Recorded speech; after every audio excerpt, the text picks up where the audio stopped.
तो जैसा कि दोस्तों आप लोग हमें देख ही रहे हैं, ठंडी का माहौल भी है और आजकल नींद भी बहुत ज़्यादा आ रही है। तो हमने सोचा कि क्यों ना आप लोगों को एसएससी जीडी के जो प्रीवियस ईयर के क्वेश्चन हैं, जैसे ये 2021, 2019, 2018, 2017 जब भी एसएससी जीडी का एग्ज़ाम आया है तो सभी में ये सब क्वेश्चन पूछे गए हैं दोस्तों। तो मैं चाहता हूं कि आप लोगों को मैं थोड़ा सा रिकॉल करा दूं और मेंसुरेशन चैप्टर से लिया हूं क्षेत्रमिति। मुझे लगा कि ये टाइम टेकन क्वेश्चन भी होते हैं और सब फार्मूला बेस्ड क्वेश्चन होते हैं।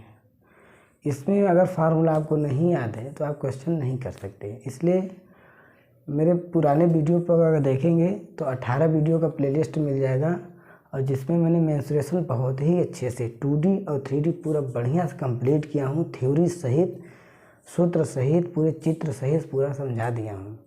और आज आया हूँ मैं क्वेश्चन लेके और सोच रहा हूँ यही क्वेश्चन बता दूँ। तो वीडियो अगर आपको अच्छा लगे तो दोस्तों शेयर ज़रूर कीजिएगा, क्योंकि मैं अभी बहुत नया प्लेटफार्म मेरा है, अभी एकदम बिल्कुल नया है। और जानते ही, अब देख ही रहे हैं आजकल के समय में सब स्मार्ट बोर्ड पे पढ़ा रहे हैं। तो एक तरह से समझ सकते हैं कि मैं एक गरीब का स्टूडियो है, आप लोगों के सपोर्ट की ज़रूरत है दोस्तों। ठीक है। रहा है कि 2 वर्गों का क्षेत्रफल 16:9 है। ये रेशियो का सवाल है। 2 वर्गों का क्षेत्रफल 16 यानी 16:9 है, तो उनके परिमापों का अनुपात ज्ञात कीजिए। तो आपको पता होगा कि वर्ग का क्षेत्रफल भुजा स्क्वायर होता है। क्या होता है? वर्ग का क्षेत्रफल भुजा स्क्वायर होता है। मैं थोड़ा सा आपको चित्र से समझा दूं कि अगर मान लीजिए कोई वर्ग है, कोई वर्ग क्या होता है? जिसकी चारों भुजाएं बराबर होती हैं। और इसका ये क्या होता है? ए भुजा को आर में यानी ए से दिखाया जाता है। जब चारों भुजाएं बराबर होंगी तो चारों भुजाएं क्या होंगी? ए होगी। तो इसलिए क्षेत्रफल, इसका वर्ग का क्षेत्रफल जो होता है, और किसी भी 2D का क्षेत्रफल हमेशा आधार इंटू ऊंचाई होता है। आधार भी इसका ए है, ऊंचाई भी इसका ए है, इसलिए क्षेत्रफल ए इंटू ए, तो ए स्क्वायर हो जाता है। लेकिन थोड़ा सा ध्यान दीजिएगा, इसका परिमाप क्या होता है?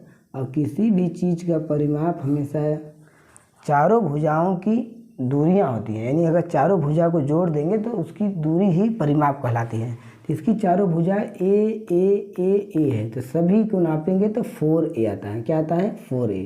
तो सवाल में आपको इसका दिया है रेशियो, बस 4a का रेशियो पूछ रहा है। तो देखिए 2 वर्गों का क्षेत्रफल, 2 वर्गों का क्षेत्रफल मान लेते हैं। 2 वर्ग है तो पहले वर्ग का क्षेत्रफल यानी a1 स्क्वायर बराबर दे रखा है 16 और a2 स्क्वायर बराबर दे रखा है 9। ठीक है। a1 क्या है? पहले वर्ग का क्षेत्रफल, a2 क्या है? दूसरे वर्ग का क्षेत्रफल। तो a1 स्क्वायर बराबर 16 है, तो a का मान कितना हो जाएगा? a का वर्गमूल हो जाएगा 4 और ये a1 का हो जाएगा 4 और a2 का हो जाएगा आपका 3, यानी ये भुजा हो गया। तो अगर दोनों वर्गों के क्षेत्रफलों का अनुपात 16:9 दिया है, तो उसमें भुजाओं का अनुपात अगर पूछेगा तो 4:3 हो जाएगा। लेकिन ये क्वेश्चन नहीं पूछा है, क्वेश्चन पूछा है परिमापों का अनुपात पूछा है। तो इसका परिमाप क्या होगा दोस्तों? वर्ग का परिमाप क्या आता है? 4 × a, यानी चारों भुजा की लंबाई। तो a तो 4 है, तो 4 × a क्या है आपका? 4। तो क्या हो जाएगा? ये 16 और यहाँ पे क्या हो जाएगा? 4 × a, 4 × a क्या है आपका? 3 है, तो 4 तिहाई 12। तो परिमापों का अनुपात पूछा है, तो पहला परिमाप क्या होगा? 16 और दूसरा परिमाप क्या होगा? 12। तो ये बड़ी से बड़ी संख्या से रेशियो को काटा जाता है, विभाजित किया जाता है।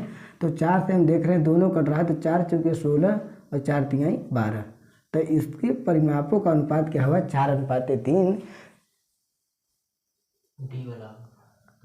हाँ, तो ये हमको लगा कि ऑप्शन में आया ही नहीं है। 4:3 भी सही है, इसको विभाजित नहीं किया है। 16:12 आपका यही आंसर राइट हो गया। तो चलिए दूसरा क्वेश्चन देखते हैं कि एक आयत का क्षेत्रफल 27 वर्ग मीटर है। आयत का क्षेत्रफल आपका क्या है? 27 वर्ग मीटर, और इसकी लंबाई जो है चौड़ाई की तिगुनी है, यानी लंबाई अधिक होगी, चौड़ाई कम होगी आयत का। तो थोड़ा सा आयत के बारे में भी आपको मैं बता देता हूँ। आयत क्या होता है? आयत भी 2D ही होता है। आयत की लंबाई और चौड़ाई जो होती है अलग अलग होती है, लेकिन याद रहे ये सामने यानी ये भुजा इस भुजा के समान होगा बराबर, और ये भुजा इस भुजा के बराबर होती है। ये भुजाई को हम लोग लंबाई L कहते हैं, इस भुजा को कहते हैं चौड़ाई, क्योंकि अलग अलग है। तो ये लंबाई और चौड़ाई। तो आयत का क्षेत्रफल जो होता है, आयत का जो एरिया होता है, हमने बताया था कि किसी भी 2D का एरिया हमेशा आधार इंटू ऊंचाई होती है। तो इसका आधार क्या दिया है L इंटू ऊंचाई क्या दिया है B, यानी लंबाई इंटू चौड़ाई। और सवाल में आयत का क्षेत्रफल दिया है 27 वर्ग मीटर, यानी लंबाई इंटू चौड़ाई का मान दिया है 27 वर्ग मीटर। तो हम यहाँ पे लिख लेंगे L इंटू B का मान दे रखा है 27 वर्ग मीटर, 27 वर्ग मीटर। इसको यही रहने दीजिए, जो चीज़ दिया रहता है उसके फार्मूला बराबर उतना हम लोग लिख लेते हैं। और क्या करा है, इसकी लंबाई जो है चौड़ाई का 3 गुना है, यानी यहाँ से देखिए अगर रेशियो निकालते हैं लंबाई चौड़ाई का 3 गुना है, तो लंबाई चौड़ाई का 3 गुना है। अगर चौड़ाई 1 होगा तो लंबाई कितना होगा, 3 होगा।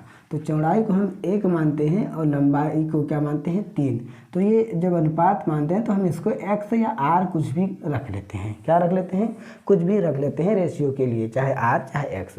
तो यही चीज़ यहाँ पे अनुपात 3:1 दिया है और उसी का क्षेत्रफल क्या दिया है 27, यानी 3x इंटू 1x को हम x सिर्फ लिखते हैं, उसी का मान क्या दिया है 27 वर्ग मीटर दिया है। क्या दिया है 27 वर्ग मीटर। तो यहाँ पे हम 3 इंटू 3x और 3x का x में गुणा करेंगे, 3x² बराबर क्या हो जाएगा आपका 27 वर्ग मीटर। हमें अब x² का मान निकालेंगे तो यह आ जाएगा 27 से गुणा में है, बट्टे में आ जाएगा 3। तो x² बराबर दोस्तों आ जाएगा 3 निम्मा 27। 3 से जब विभाजित करेंगे 9 आ जाएगा। तो हम देख रहे हैं कि यहाँ x² बराबर 9 है, तो x बराबर क्या हो जाएगा, वर्गमूल हो जाएगा। इधर स्क्वायर हटेगा तो उधर रूट लग जाएगा, तो x का मान आ जाएगा 3। x का मान क्या आ जाएगा 3। तो पूछा क्या है, आयत का परिमाप ज्ञात कीजिए। आयत का परिमाप या वर्ग का परिमाप तभी मालूम होगा जब उसकी भुजा आपको मालूम होगी, और उसको भुजा आपको अनुपात में दिया है। तो लंबाई क्या दिया है दोस्तों, 3x दिया है। तो क्या आ जाएगा 3 इंटू x का मान क्या आया है 3, तो लंबाई तो आपका हो जाएगा 9 मीटर। क्या हो जाएगी 9 मीटर। और चौड़ाई दिया है 1 रेशियो, यानी सिर्फ x दिया है, तो चौड़ाई क्या हो जाएगा, x का मान क्या है 3 मीटर। क्या दिया है 3 मीटर। तो थोड़ा सा बता दें कि आयत का जो परिमाप होता है, आयत का परिमाप यानी लंबाई चौड़ाई फिर लंबाई फिर चौड़ाई, यानी 2 बार लंबाई 2 बार चौड़ाई। तो 2 ब्रैकेट में ले लेते हैं कॉमन, और L प्लस B होता है इसका परिमाप। तो बस यहाँ रख देते हैं परिमाप के लिए 2L plus B, L plus B। तो क्या हो जाएगा 2L क्या है आपका 9 मीटर और प्लस में B क्या है आपका 3 मीटर। क्या हो जाएगा, तो बराबर 2 इंटू 9 3 12 मीटर। तो 12 मीटर और 2 जब ब्रैकेट हटाएंगे तो क्या हो जाएगा गुणा, तो क्या हो जाएगा 24 मीटर, जो आपका आंसर हो जाएगा 24 मीटर। तो किस में दिया है आपका, ऑप्शन नंबर नहीं दिया गया, ऑप्शन नंबर सी में देखिए दोस्तों दिया है। कह रहा है कि एक पहिया 4000 चक्कर लगाता है। मान लीजिए किसी भी गाड़ी का, मान लो कार के ही गाड़ी का है, कार की जो पहिया है 4000 चक्कर लगाता है और 60 किलोमीटर चक्कर लगाने में पहिए की त्रिज्या ज्ञात करना है। क्या लगाना है, पहिए की त्रिज्या। तो ये जो है पहिया जो होता है वृत्ताकार होता है, तो ये वृत्त के आधार पर क्वेश्चन होता है। तो एक सूत्र लिखेंगे, चक्करों की संख्या, जो चक्करों की संख्या होती है, कभी इसमें तो चक्कर दे दिया है, कभी कभी चक्करों की संख्या ही पूछ लेता है। तो चक्करों की संख्या को n से दिखाते हैं, यानी नंबर। तो n बराबर होता है चली गई दूरी, यानी कार जो भी है, गाड़ी या फिर कुछ भी है, तो चली गई दूरी होती है, यानी चली गई दूरी और बटे में एक पहिए की परिधि होती है। परिधि मतलब पहिया मतलब वृत्त की ही परिधि होती है। ठीक है। तो यहाँ पे देख रहे हैं कि ये क्या है, सभी आंसर मीटर में दिया है, सभी आंसर क्या दिया मीटर में, और यहाँ दूरी क्या दिया है किलोमीटर में।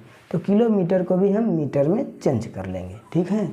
तो यहाँ पे चक्करों की संख्या देखिए इसी सूत्र में रख देंगे आराम से। चक्करों की संख्या क्या दिया है दोस्तों 4000। क्या दिया है 4000 बराबर चली गई दूरी, कितना दूरी चली है 60 किलोमीटर वह है, आंसर मीटर में दिया है, तो ये मीटर में इसको चेंज करना पड़ेगा। तो 1 किलोमीटर में 1000 मीटर होता है, तो 60 किलोमीटर में 60,000 किलोमीटर हो जाएगा, यानी 1000 से गुणा कर देंगे, बटे एक पहिए की परिधि। और परिधि क्या होती है, वृत्त की परिधि होती है, क्योंकि पहिया वृत्ताकार होता है और वृत्त की परिधि होती है 2πr। क्या होती है 2πr। क्या होता है 2πr। ये मैं यहाँ पे लिख दे रहा हूँ, पहिए की परिधि जो होती है 2πr, यानी ये जो वृत्त है, वृत्त की परिधि चारों तरफ ये दूरियां तो होती है 2πr। तो यहाँ पे 2 × पाई का मान होता है दोस्तों 22/7, तो 22 हो जाएगा और बट्टा में 7 × r ही तो पूछ रहा है, त्रिज्या ही तो पूछ रही है, तो त्रिज्या r हो गई।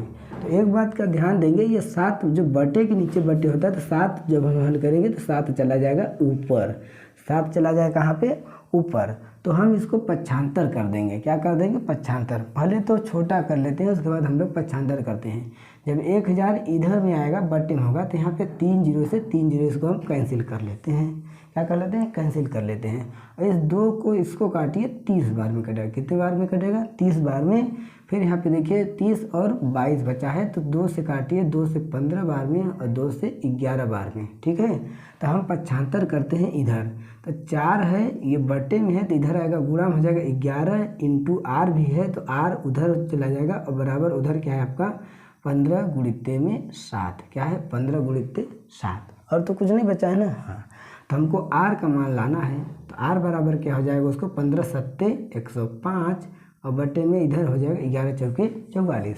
जब 11 × 4 = 44 हो जाएगा, गुणा करके बटे में लाएंगे, इधर पक्षांतर करें तो गुणा में तो बटे में हो जाएगा। तो बस 105 में 44 का भाग दे दो, कितने आएगा, आ जाएगा 44। तो यहाँ देखिए 120 ज़्यादा हो जाएगा, 44 दूना 88, 44 दूना 88, 2 दशमलव कोई दिख रहा है, तो 2 टाइम बचाने के लिए दोस्तों यही आंसर आप मार सकते हैं, क्योंकि 2 पॉइंट और कोई आया ही नहीं, लेकिन मैं आपको काट के दिखाता हूँ।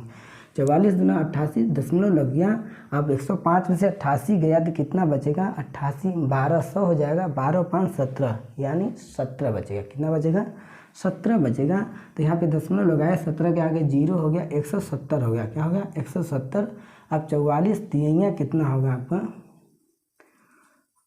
जो भी होगा कितना बचा, 44 दूना 88 और 12, 88 और 12 हो जाएगा 100 और 5 और 12 × 5 = 17, यानी 17 में 0 डालेंगे 170 हो जाएगा। तो 44 का कितने बार जाएगा, 4 × 3 = 12, 3 ही बार तो जाएगा, 3 × 4 = 12, 3 × 4 = 12, 1 13, 132, 10 में से 2 गया 8 हो गया, यहाँ पे क्या बचा 6, 6 में से 3 गया 3, ये हो गया, यानी 3 बार गया और फिर कितना बचा 38, एक बार और 0 ले जाएंगे तो 44 9 क्या हो जाएगा 9 बार ले जाइए, 9 × 4 = 36 और 9 × 4 = 36 2 38, 300, 9 × 4 = 36। तो लगभग में इतने ही बार जाएगा, आप देख ही सकते हैं, हल करेंगे तो 2.439 क्या आ जाएगा, मीटर में आएगा, क्योंकि हमने मीटर में चिन्ह कर लिया था। तो पहिए की जो त्रिज्या यानी रेडियस हो जाएगी 2.39 मीटर। त्रिभुजों के क्षेत्रफलों का अनुपात 1:2 दिया है, तो किसी भी त्रिभुज का क्षेत्रफल हमेशा माना जाता है 1/2 आधार × ऊंचाई। तो क्या दिया, 2 त्रिभुजों का क्षेत्रफलों का अनुपात दे रखा है, यानी आपको एरिया जो दिए रखा है, एरिया का रेशियो दिया है 1:2, क्या दिया है 1:2, और आधार का अनुपात क्या दिया है 3:4, यानी बेस जो दिया है 3:4 दे रखा है, ठीक है। कि 2 त्रिभुज होंगे और 2 त्रिभुजों के क्षेत्रफलों का अनुपात 1/2 है, 1:2 है, और उनके आधारों का अनुपात 3:4 है। तो ऊंचाइयों का अनुपात पूछ रहा है, तो ऊंचाई का अनुपात हमेशा होता है, यानी ऊंचाइयों का जो अनुपात होता है ये होता है आपका एरिया, मतलब जो क्षेत्रफल × 2 अब बटा में दिया रहता है आधार, यानी बेस, क्या देता है बेस, यानी 2 एरिया बाई बेस, क्या होता है 2 एरिया बाई बेस। तो बेस यानी ऊंचाइयों का अनुपात देगा तो 2 ऊंचाई होगी, तो ध्यान देंगे। तो यहाँ पे क्या रखेंगे, इसी में मान रख देंगे एरिया। तो पहले का एरिया क्या दिया है 1 × 2 दे ही रखा है, बटे उसका बेस क्या दिया है 3, अनुपात में निकालेंगे। फिर एरिया दूसरे का एरिया 2 × 2 दिया ही है, बटे बेस इसका दिया है 4, बस इसको हल कर देंगे। तो ये क्या हो जाएगा 2 × 1 = 2 बटे 3 अनुपाते 2 दूना 4 अनुपाते 4/4। तो बस इसको हल कर, तिरिया अगर अनुपात में बटा होता है तो तिरिया गुणा करके इसको काट भी सकते हैं। तो ऐसा 4 दूना 8 अनुपाते 3 × 4 = 12। अब देखिए 8 12 नहीं दिख रहा है, तो दोनों 4 से कटेगा, 4 दूना 8 और 4 × 3 = 12, 2 अनुपाते क्या दिया है 3। तो ऑप्शन नंबर आपका डी राइट आंसर हो जाएगा। गोलों के पृष्ठीय क्षेत्रफलों का अनुपात 49:25 दिया है, तो उनके आयतनों का अनुपात ज्ञात कीजिए। तो ध्यान दीजिए, दो गोले का पृष्ठीय क्षेत्रफल यानी गोले का संपूर्ण पृष्ठ का क्षेत्रफल, और दोस्तों याद रहे कि जो गोला होता है उसका संपूर्ण पृष्ठ का क्षेत्रफल और वक्र पृष्ठ का क्षेत्रफल दोनों सेम होता है, जो होता है 4πr²।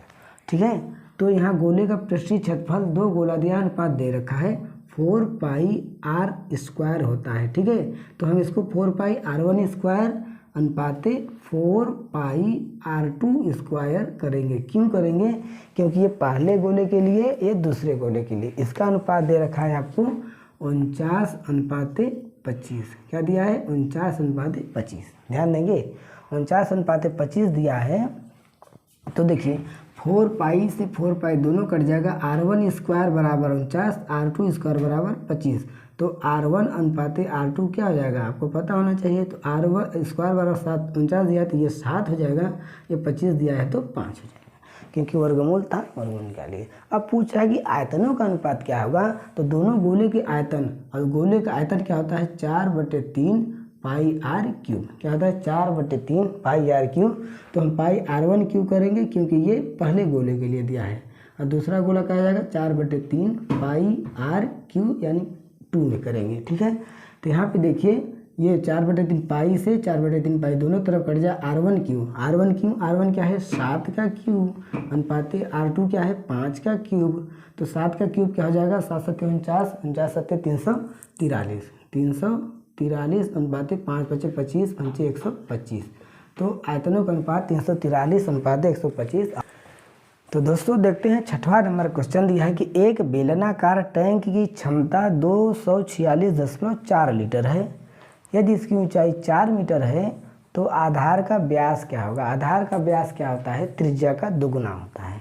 तो ध्यान दीजिए, क्षमता क्या होता है? आयतन होता है। क्या होता है? मतलब कि बेलनाकार जो बर्तन है या फिर टंकी है उसमें कितना पानी आ जाएगा, उसी को बोलते हैं क्षमता। तो बेलनाकार टैंक की क्षमता यानी बेलन का आयतन दे रखा है, बेलनाकार टंकी का आयतन दे रखा है। तो बेलन का आयतन जो होता है πr²h। तो इसी का मान दोस्तों दे रखा है 246.4 लीटर दिया है। क्या दिया है? लीटर, लेकिन आंसर सब मीटर में आ रहा है। तो लीटर से मीटर में चेंज करने के लिए हमको 1000 से क्या करना पड़ेगा? भाग करना पड़ेगा। ठीक है, ये यूनिट में चेंज करने के लिए प्लेलिस्ट में मेरा 18 वीडियो है, उसमें देख लेंगे। मैं क्वेश्चन सॉल्व कर रहा हूँ तो यहाँ टाइम लगेगा। तो ये आपका इसका मान दे रखा है, और जिसकी ऊंचाई भी 4 मीटर दे रखा है। तो आधार का व्यास बस पूछ रहा है, तो पाई का मान रख दो यहाँ पे।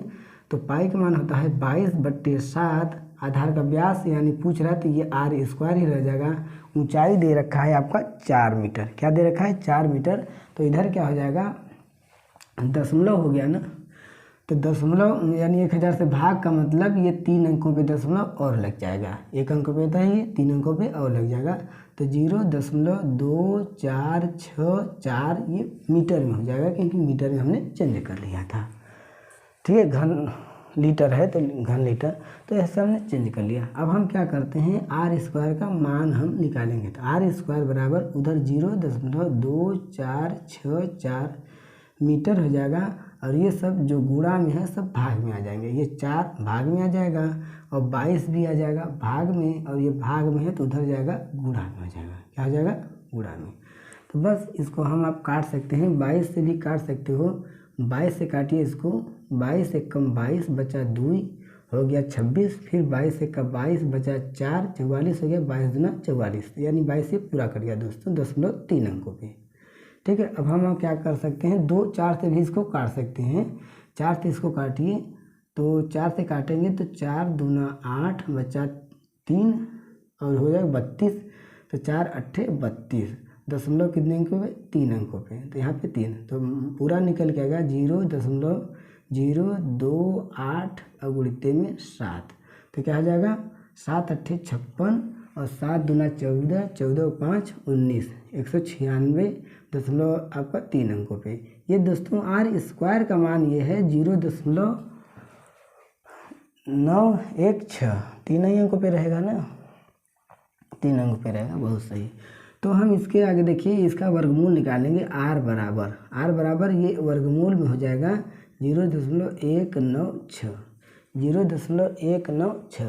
तो आपको पता होना चाहिए, आपको पता नहीं ये 14 का वर्ग है, लेकिन 14 का वर्ग कब होगा, जब ये 4 अंकों पे दशमलव होगा। यहाँ 3 अंकों पे है तो एक जीरो मैं अपने से बढ़ा सकता हूँ।